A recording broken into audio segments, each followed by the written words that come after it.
마태복음 6장 34절입니다. 다 같이 합독합니다. 그러므로 내일 일을 위하여 염려하지 말라. 내일 일은 내일이 염려할 것이요 한날의 괴로움은 그 날로 족하니라. 아멘. 자, 여기 보면 그러므로 내일 일을 위하여 염려하지 말라. 내일 일은 내일이 염려할 것이요, 그렇게 말했어요. 내일이 염려한대요. 여러분, 이게 무슨 말일까요?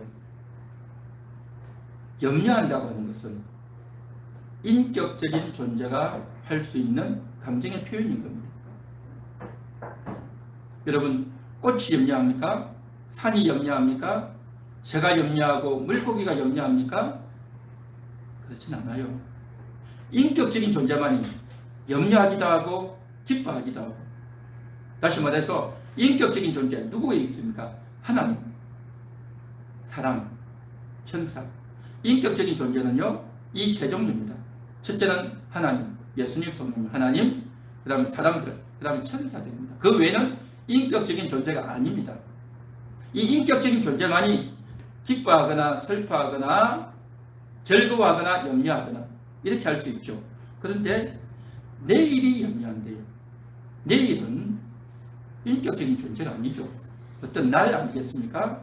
그런데 어떻게 내일이 염려한다라고 표현을 하겠냐는 거죠. 우리는 성경을 읽을 때 무심코 읽어 넘어갈 때가 참 많습니다. 그런데 성경 한 절 한 절이 결코 무심코 읽을 수 없다라는 것입니다. 내일이 염려한다라고 하는 것은 지금 현재 우리가 쓰고 있는 성경은 개역 개정판입니다. 우리 한국 성경은 크게 세 번의 수정 작업이 있었습니다. 구한말 미국 선교사들에 의해서 복음이 증거되어지고, 그때는 이제 마태복음만 있는 혹은 누가복음만 있는 그런 걸 가지고 성경을 봤어요. 아직 성경이 번역되지 않았기 때문에. 그리고 구한말이기 때문에 그때는 조선시대잖아요. 그렇죠? 그때는 다 한자 문화였습니다. 그래서 선비들만, 한자 공부한 선비들만 글을 읽고 일반인들은 거의 한자를 몰라요. 그리고 한글은 세종대왕이 만들었지만 쓰지도 않았어요. 그러니 이게 참으로 안타까운 심정이었죠. 바로 그때에 선교사 중에 아주 언어학자로 탁월했던 분이 와가지고 한글이 있다는 걸 알고 그 한글을 일반화시키면서 그것을 가지고 성경을 이제 만들게 된 겁니다. 대단했죠. 대단했습니다. 그래서 그 한글로 만들어진 최초의 서적에 해당하는 것이 바로 성경입니다. 성경. 그래서 이 성경이 얼마나 한글의 확장, 한글의 재발견에 역할한 공로가 굉장히 큰 책이 바로 성경책입니다. 자, 그러면서 한글에 이제 가지고 성경을 만드는데 최초에는 마태복음, 누가복음, 또 그 다음에 신약 성경 이렇게 있다가 드디어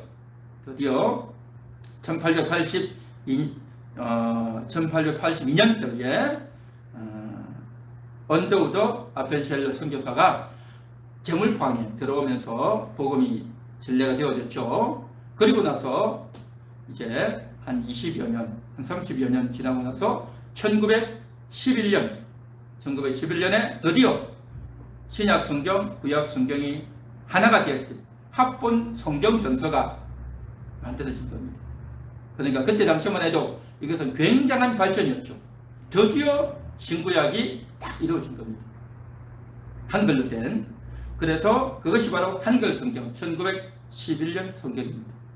그러다가 그 성경을 이제 계속 일제시대 때 보았죠. 그랬는데 그 한글 성경이라고 하지만 대부분은 한자가 많았어요. 한자가 포함된 한글 성경이었어요. 그러다가 이제 해방이 되고 그 다음에 유교가 끝나고 나서 1961년도에 한글을 바꾼 겁니다. 개혁한 겁니다. 그래서 그것을 가리켜서 이제 개혁 한글판 성경이 1961년도에 출판이 되어져요. 그래서 이제 조선시대 때 언어와 한자 위주의 그러한 한글들이 이제 딱 바뀌어서 순수 한글로 많이 바뀌어졌어요. 그게 바로 개역 한글판이었습니다. 그러다가 이것도 역시 또 바뀌는 겁니다. 바뀌어서 1998년도에 개역 개정판으로 바뀐 겁니다. 그래서 지금 현재 우리가 읽고 있는 이 책이 바로 뭐냐? 개역 개정판 성경이다라는 것입니다.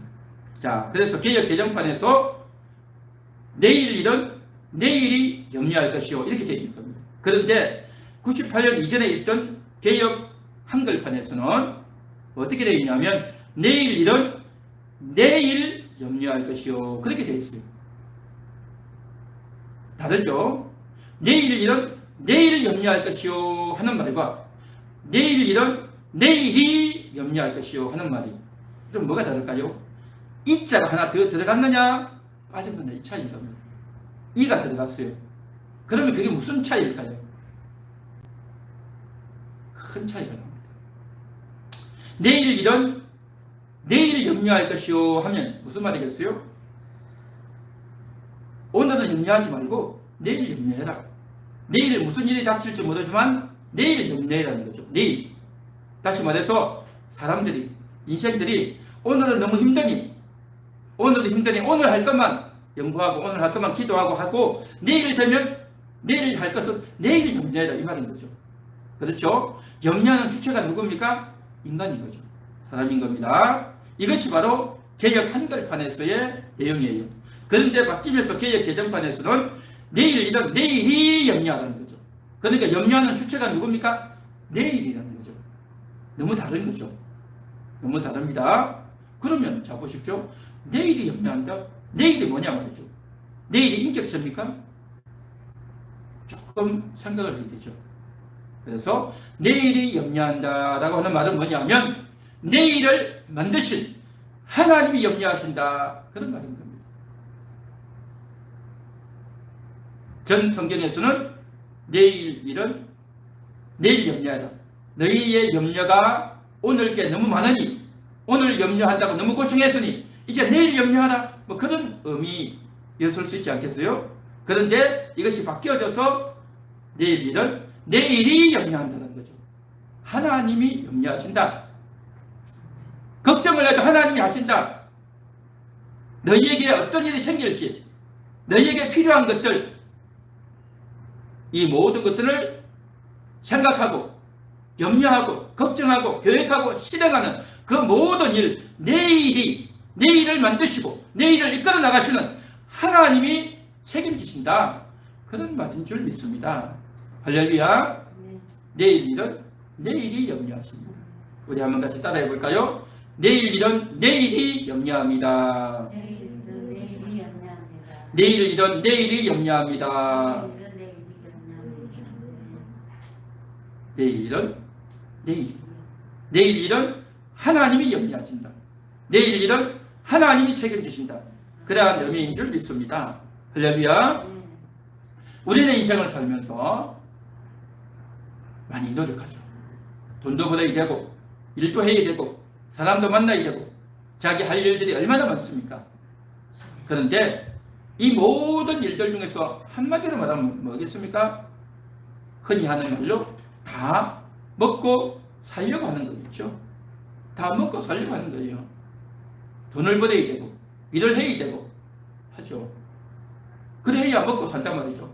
먹고 살고 여유가 있어야 텔레비전도 보고 영화도 보고 놀러도 가고 그렇죠. 자녀들 교육도 시키고 또 부모님도 섬기고 효도도 하고 온갖 일들을 다 할 수 있는 것은 뭐냐? 먹고 살만한 먹고 산다고 하니까 진짜 먹고 사는 것만 필요한 게 아니라 모든 것을 할 만한 여유, 돈 필요한 것들이 다 있단 말이죠. 그래서 이 모든 것들을 다 해야 되는데 그것을 하려니 쉽지가 않단 말이죠. 그러니 머리를 써야 되고 신경을 써야 되고 공부도 해야 되고 그것만 해서 되는 것이 아니라 내가 어떤 회사를 들어가야 될지 또 회사 들어갈 것이 아니라 내가 어떤 사업을 해야 될지 또 그것을 위해서 내가 누구를 만나야 될지, 어떤 인간관계를 가져야 될지, 누구에게 줄을 대야 될지, 이 모든 것들을 신경을 쓰고 또 거기에 대한 정보도 얻어야 되고 온갖 것들이 다 있어야 되지 않냐 말이죠. 그러니까 그런 염려와 신경과 걱정을 다 하고 산단 말이죠. 오늘날도 그렇죠. 그런데 2000년 전에는 더 힘들었어요. 2000년 전에는 지금처럼 이렇게 복잡하지는 않았어요. 그러나 2000년 전에는 예수님 당시에는 복잡하지는 않았지만 너무 단순했어요. 너무 단순하다 보니까 할 일이 없어요. 그들이 할 게 뭐가 있겠어요? 농사 좀 하거나, 그렇죠? 농사 좀 하거나, 또 이스라엘 나라 같으면 양을 치거나 짐승을 치거나 뭐 그런 것들, 아니면 뭐 이제 과일 같은 거 따거나, 또 약초나 풀이나, 그렇죠, 채소, 야채 같은 거 하는 거 따거나, 아니면 바닷가에서는 또 뭐 물고기 잡거나, 뭐 기껏 해봤자 이런 정도밖에 없단 말이죠. 그러니까 수익을 얻을 만한 게 거의 없어요. 그러니까 얼마나 힘들겠냐 말이죠. 먹고 살기가 너무 힘들었단 말이죠. 그렇게 먹고 살기가 힘든 사람들을 향해서 예수님이 뭐라고 말씀하셨냐면, 너희는 먼저 그의 나라와 그의 의를 구하라, 그렇게 말씀하셨어요. 그리하면 이 모든 것을 너희에게 더하시리라, 그렇게 말씀하셨어요. 그렇게 나온 자들에게 그래 너희가 나에게 왔구나, 내가 말이야 너희에게 기적을 베풀어 주겠어. 내가 500여를 베풀어 줬잖아. 7명여의 기적을 행했잖아. 내가 말이야 맹물로 포도주를 만들었잖아. 내가 하면 못할 일이 없어. 누구든지 와. 내가 다 해주겠어. 다 먹여주겠어. 먹을 걱정하지 마. 내가 다 해주겠어. 그렇게 예수님이 말씀하셨다면 얼마나 좋겠습니까? 그런데 예수님께서 그러한 기적을 베풀어 주셨지만 그것은 손에 꼽을 정도고 대부분 그렇게 안 하셨어요. 예수님이 뭐라고 말씀하셨냐? 너희는 먼저 무엇을 먹을까 마실까 염려하지 말고 그의 나라와 그의 의를 구하라, 그렇게 말씀하셨단 말이죠. 그의 나라, 그의 나라가 뭡니까? 예수님의 나라. 그 예수님의 나라를 구하라는 거죠. 우리는 육신의 나라, 이 땅의 나라, 내가 태어난 그 나라에서 살아가는 겁니다. 그 나라가 침략을 당하고 그 나라가 적군에게 짓밟혀서 이제 뺏기게 되면 어떻게 됩니까? 이 나라에 있던 농산물들, 돈들, 귀중품들 다 뺏어가잖아요. 뿐만 아니라 일꾼들, 재능 있는 사람들, 실력자들 다 포로로 엮어가버리잖아요. 그리고 또 이렇게 오면 여자들, 어린아이들 다 이렇게 짓밟잖아요. 이런 여러 가지 것들이 있기 때문에 저들은 자기의 나라를 지켜야 되고 그런 것들 뺏기지 말아야 되고 그래서 걱정하고 염려한단 말이죠. 그러고 있는 저들에게 예수님은 저들의 필요에 부응하는 말씀을 하신 것이 아니라 너희는 먼저 그의 나라를 구하라는 거죠. 너희 육신의 나라가 아니라 예수의 나라를 구하라, 한마디로 말하면요, 저들에게는 좀 어안이 벙벙한, 좀 말도 안 되는, 너무나도 허황된 그런 말씀을 하신 거예요. 쉽게 받아들이기가 참 쉽지 않은 그런 말씀이었어요. 그런데 예수님의 말씀은요, 거짓이 아니라 꼭 필요한 말이고 저들에게 가장 우선되고 필요한 말씀이만 예수님은 하셨습니다. 인간의 실정을 모르고 나라의 현실을 모르고 추상적인 말씀을 하신 것이 아니라 정말 저들에게 꼭 필요한 말씀을 하셨단 말이죠. 할렐루야. 오늘을 살아가는 여러분들에게도 마찬가지입니다. 우리에게 가장 필요한 것, 육신의 필요와 먹고 마시고 하는 이러한 것들과 더 많은 돈과 이러한 것들을 보다도 예수의 나라를 구하란 말이죠. 그 예수의 나라가 뭐겠습니까? 한마디로 말해서 그 예수님이 우리의 마음을 다스릴 수 있도록, 그 예수님의 나라는 눈에 보이는 나라가 아닙니다. 이 땅의 나라는 영토가 있어야 되고 국민이 있어야 되고요, 주권이 있어야 됩니다. 영토, 국민, 주권이 있는 것을 가리켜서 나라라고 하죠. 그러나 예수님의 나라는요, 우리의 심령에 임하는 겁니다. 예수님을 믿고 영접할 때에 그 속이 바로 예수님의 나라가 된단 말이죠. 오늘 예수님을 믿고 영접한 여러분 마음속이 예수님의 나라인 줄 믿습니다. 이 땅에 있는 예수를 믿는 사람들의 그 마음이 예수님의 나라인 줄 믿습니다. 이 세상에 있는 온 세상에 있는 예수를 영접한 모든 자들의 심령이 다 예수님의 나라인 줄 믿습니다. 할렐루야. 예수님이 다스리는 나라단 말이죠. 예수님의 통치권이 이루어지는 나라. 이것이야말로 예수님이 원하시는, 하나님이 기뻐하시는 뜻이단 말이죠. 그래서 무엇보다도 먼저 예수님의 나라를 구하라.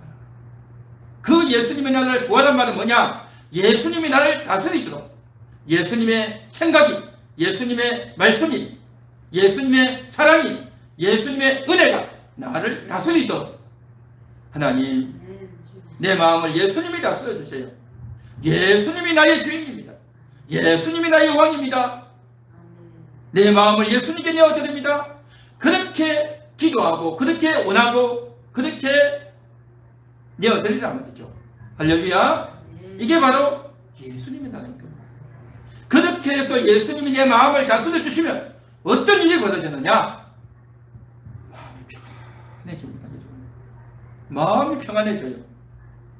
그전에는 내가 내 인생을 살고 내가 열심히 노력하고 내가 뒤처지지 않기 위해서 최선을 다했지만 경쟁을 하다가 싸우게 되고 원망하게 되고 혹은 실수하게 되고 무너지게 되고 내 뜻과 다르게 되어지면 화가 나고 낙담되어지고 스트레스를 받고 괴로운 가운데 퍼진단 말이죠. 마음이 괴롭단 말이죠. 마음이 힘들단 말이죠. 그런데 예수님이 내 마음을 다스려 주시면요, 마음이 평안해져요. 이 세상에서 일은 제대로 되지 않았는데, 또 이 세상에서는 여전히 어려움이 잔존해 있는데, 내가 꼭 필요한 돈들을 많이 벌지 못했는데 여전히 내 마음속이 평안해져요. 이게 놀라운 겁니다. 말이 안 되는 거예요. 나도 나를 이해할 수 없을 정도로 하나님께 나와서 예배드리고 하나님의 말씀을 듣고 하나님의 은혜를 받았는데 그 은혜가 나에게 부어줌으로 말미암아 나도 모르게 마음이 평안해져요. 오늘 이 시간 여러분의 마음이 평안해지는 역사가 있기를 주님의 이름으로 축원합니다. 축원합니다. 주님이 여러분의 마음을 다스려 주셔야 이 일이 가능한 겁니다. 이걸 구하라는 거예요. 이걸 구해. 그래서 주님이 내 마음을 다스려 주시면 평안함이 있어요. 주님이 내 마음을 다스려 주시면요, 기쁨이 넘쳐요. 기쁨이. 전에는 짜증이 있고 원망이 있고 우울하고 기분이 좋아지지도 않고 항상 긴장되어 있고 항상 조심하고 주의해야 되고, 이게 얼마나 힘드냐 말이죠. 그런데 하나님 말씀을 듣고 보면 하나님 말씀이 깨달아져서 하나님께 대한 감사가 넘치고 정말 하나님을 찬양하게 되고 하나님께 나도 모르게 이끌려지게 되고 나도 모르게 심령에서 기쁨이 넘치는 거예요. 기쁨이. 억지로 누가 웃겨서 유머를 해서 개그를 해서 겉으로 억지로 웃는 것이 아니라 하나님 말씀을 들으니 예배를 들으다 보니 내 속에서 나도 모르게 기쁨이 올라오는 거예요. 내 속에 있던 그 쓴물이, 쓴웃음이 싹 빠져버려요. 예수님 때문에 즐거운 거예요. 말씀 때문에 기쁨이 이렇게 회복된단 말이죠. 정말 오늘 이 시간 여러분의 심령이 그러한 심령 되기를 간절히 소망합니다. 간절히 소망합니다. 주님이 여러분의 마음을 다스려 주시기 때문에 그런 거예요. 이 세상에서 아무리 일을 해도 왜 나만 이렇게 고생하냐? 나는 왜 이렇게 어려운 인생을 살아야 되냐? 남들은 다 잘 사는 것 같은데 나만 왜 이렇게 힘들고 고달픈가? 라고 생각했던 사람이 하나님을 만나고 나면요, 인생의 목적이 생기는 겁니다. 삶의 보람이 나타난단 말이죠. 너무나도 보람돼요. 보람돼. 내가 돈을 많이 벌지 못해도 내 뜻대로 모든 일들이 잘 되어지지 않아도 남들이 내 마음을 잘 몰라줘도 하나님을 만나고 말씀을 깨달으면요, 너무 좋아요. 보람이 있단 말이죠. 보람. 보람이라는 것은 내가 뭔가를 이루어서만이 아니라 내가 어렵지만 내가 일하는 실력이 좀 모자라고 내가 돈이 많이 없고 하는 일들이 잘 안 되지만 그래도 주님이 함께 하시기 때문에 하나님 말씀이 나를 이끌어 가시기 때문에, 성령의 힘이 나와 함께 하시기 때문에, 그 하나님 때문에, 그 예수님 때문에, 그 성령님 때문에 내가 보람이 있는 거예요. 보람이 있어. 그래서 요셉이요, 하나님이 요셉과 함께 하심에 요셉이 형통하였더라 했습니다. 요셉이 형통한 거예요. 여러분, 요셉은요, 보디발의 집에 종살이 했어요. 종살이. 종이 뭐 형통하겠어요. 우통 벗겨 벌써 제끼고 일해야 되고, 제대로 일 안 하면 욕먹고, 제대로 안 하면 어디선가 채찍이 날라오고, 그런 게예요. 그게 무슨 형통입니까? 형통하려면 어떻게 해야 되겠습니까? 요셉의 집에서 벗어나야죠. 종살이에서 벗어나야죠. 종살이에서 벗어나서 자기 몸이 되고 자기 아버지 집, 자기 고국으로 다시 돌아가야죠. 그런데 요셉은요, 여전히 종이에요. 여전히 일 잘못하면 욕을 먹어야 되는 거예요. 그런 자리에 있는 그가 그게 무슨 형통이겠어요? 그런데 성경은 요셉이 형통했대요. 왜요? 하나님이 함께 하십니다. 내 상황과 내 현실이 억울하고 비참하고 힘들고 억압되어 있는 것 같지만, 하나님이 함께 하시고 하나님이 말씀이 내 속에 있고 하나님이 은혜가 내 속에 넘치면요, 그 은혜의 힘, 그 말씀의 힘 때문에 기쁜 거예요. 기뻐. 남들이 욕을 하고 남들이 나를 잘 몰라줘도 하나님 때문에 힘이 나고 기쁨이 넘치고 보람이 넘치는 겁니다. 자, 이걸 어떻게 알았겠어요? 이걸 어떻게 알았겠어요? 요셉이 17살 때 끌려갔어요. 그의 아버지 야곱이, 요셉아, 너 말이야, 애굽으로 끌려가면 어려움이 있더라도, 종살이 하더라도 너 그때 잘 참아야 돼. 기도 잘하고 잘 버텨내야 돼. 아버지가 아들 요셉에게 그 말 한 적이 없어요. 누구도 이걸 가르쳐주지 않았어요. 그런데 요셉은 17살이 얼마나 어립니까? 지금 생각해 보십시오. 고등학생 나이 아니겠습니까? 그 나이에 아버지도 없고 고향도 아니고 종사를 해야 되고 남의 나라에 와 있고 말도 안 통하잖아요. 말도 언어도 다르잖아요. 그런 여러 가지 것들 가운데서도 견뎌내고 하나님을 찾고 하나님과 함께하고 하나님과 소통하는, 하나님께 기도하는 그 인생을 살았다니까요. 이게 얼마나 놀라운 겁니까? 이 놀라운 기적 아닙니까? 그러니까 하나님을 만나서 하나님이 그 마음을 다스려 주시니 요셉이 형통했다는 거예요. 여러분들도 마찬가지입니다. 어려운 일이 있을 거고 답답한 일이 있을 거고 고통스러운 일 많이 있을 거예요. 하나님을 구하고 하나님 나를 도와주세요. 예수님 나를 다스려 주세요. 라고 해서 예수님이 여러분 마음을 다스려 주시면 여러분이 형통하게 되고 여러분의 마음이 따뜻해지고 여러분의 마음이 담대해지고 여러분의 마음이 지혜가 넘치고 하나님과 동행함으로 말미암아서 지혜를 얻어서 또 내가 더 겸손해지고 어떤 욕을 먹어도 어떤 어려움 가운데서도 불평하고 원망하고 도망가고 짜증내는 것이 아니라 정말 아름다운 마음을 그렇게 달라지고 변화되게 될 줄 믿습니다. 할렐루야. 그렇습니다. 자, 한 걸음 더 나아가서 내일 일은 내일이 염려할 것이다 라고 했죠. 자, 우리 모든 인생들은요 다 저주 아래 있어요. 저주 아래. 그래서 저주 아래 있다 보니까 이방인처럼 사는 겁니다.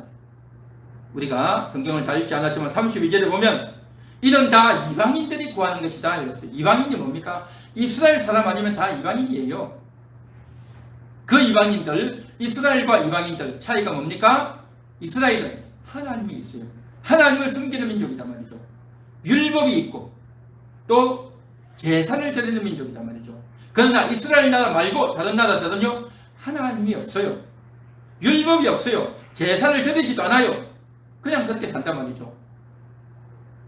그러다 보니까 이방인들은 무엇을 먹을까 마실까 염려만 하는 겁니다. 내가 이것을 얻지 못하면, 내가 이것을 갖지 못하면 난 끝난다 해서 그 나의 어떤 지위, 그 어떤 부요, 그 회사, 그 땅, 그 아파트, 내가 가져야 될 어떤 그것을 얻지 못하면 안 된다 해서 거기에 모든 자기의 생명을 거는 거예요. 거기에 모든 것들을 몰빵해버리는 겁니다. 자기의 그 현실적인 거기에다 모든 것을 올인해버린단 말이죠. 다 그런 거예요. 다 그런. 그러다 보니까 일이 안 되는 거예요. 잘 되어지는 경우도 간혹 있지만 대부분은 안 되는 거예요. 그렇게 산단 말이죠. 이게 바로 이방인의 삶이란 말이죠. 그런데 예수님이 뭐라고 말씀하시냐면 이는 다 이방인들이 구하는 거다. 너희는 그렇게 하지 말라라는 것 아니겠습니까?